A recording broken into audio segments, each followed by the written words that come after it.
Welcome back to Toronto. This is James. We run a gathering up here called Canadian Cane, and it's close to 20 years we've been running it now, and on that there's an info button. So I get a lot of emails from guys looking to build bamboo rods. How do we get started? So I thought I would take a few minutes today just to outline some information. So if you're thinking about building bamboo rods, here's a chance for you to get some information to help get you started. First step, I think, would be to find a local builder. You can do that through a fishing club or a fly shop. Try not to find a pro builder, but a guy, that is building rods. Every community has one, depends where you live.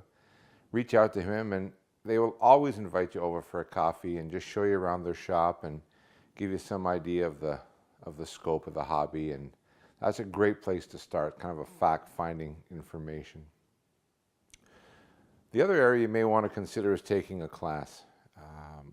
A class is what I did in the beginning. It's the very best way to get up and running quickly. Now, there's a cost associated to it, but it's the cheapest money that you'll ever spend, in my opinion. A class is going to help you avoid bad purchases because you're going to buy stuff you don't need. I have a room full of it. It's going to get you up to speed quickly. And it's going to eliminate the paralysis by analysis, which is a lot of guys spend years getting ready to build without building because they're so overwhelmed by all the minutia of the hobby, which is too bad because it's really not that difficult to build rods. If you're at all handy, you're going to be able to ultimately build a rod.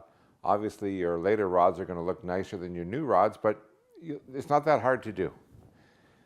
The other area you can look at is books. Books are fantastic. Books are resource material. Some people can learn from books and do from books. I've always been a visual learner, so it's always easier for me to see somebody doing it and learn from there. And then the other thing you may want to consider is going to a gathering like Canadian Cane, the Southern Rod Makers Gathering, the Catskill Gathering, Carolina Cane. There's all kinds of gatherings out there. What you're going to find there is a lot of helpful people in a like circumstance to you, people that you can share ideas and get information from. It is a hobby, and hobbies are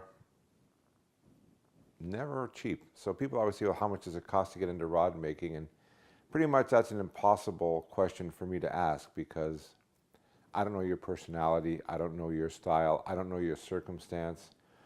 If you're a young guy in an apartment, you're a much different circumstance than if you're an older guy who's got a basement shop and already has all kinds of tools down there and just needs to get some specific rod making stuff. So everyone is different. By taking a class, you're going to get a good grasp on it. You don't need a big dedicated shop. You don't need a huge workshop. You just need a reasonable amount of space to get going. Another piece of advice is if you're going to buy something, be careful what you buy. You want to buy it right. You want to buy once. So buying something now may not make sense. So you want to find a mentor, maybe that local builder or someone that can give you some good advice. As far as the internet goes, obviously you're seeing me on the internet, so you can't learn to build rods on the internet. What the internet can do for you is help explain things, help you find knowledge. Consider it another resource like a book, like a gathering, like a local mentor. There is a lot of bad information on the internet. There's a lot of silly information on the internet. I'm involved in a board. I see people come on, they're brand new, and then 4 months later they're writing these big long information things for new builders, and it's a lot of it is nonsensical. So as much as they're trying to be helpful, they really haven't gotten to the point where they should be offering advice to people. I'm not trying to be negative, but it's free information. Take of it what you want, but my advice is to be wary of it because a lot of it is conflicting, and a lot of it may not suit your circumstance. The one thing I will recommend you do is to buy planing forms. It's one piece of equipment that is difficult to make. I know people have made them. You can make them from metal, you can make them from wood. But I think your time and money is better spent by trying to find a used set of forms. If you really put your mind to it, you will find a set. They're out there. Not easy to find sometimes, but they're definitely out there. But with that one piece of equipment, you can pretty much go MacGyver and figure the rest out. But the planing forms is the one thing that you need to get. If your budget is large, go buy brand new forms from someone like Bellinger who makes great forms. If your budget is modest, then go buy used forms from someone. You can always get all of your money back from used forms because someone's looking out for them. So depending on your budget, either get used forms or good forms. People will disagree with me, but that's my advice. And there's no right or wrong. I'm not saying I'm all-knowing, but if you ask my advice, either get used forms or good brand new forms. Find a local gathering, get out there, find people like yourself, communicate by email, share some time, share some coffee. It's a very gratifying hobby. I've done it for over 20 years.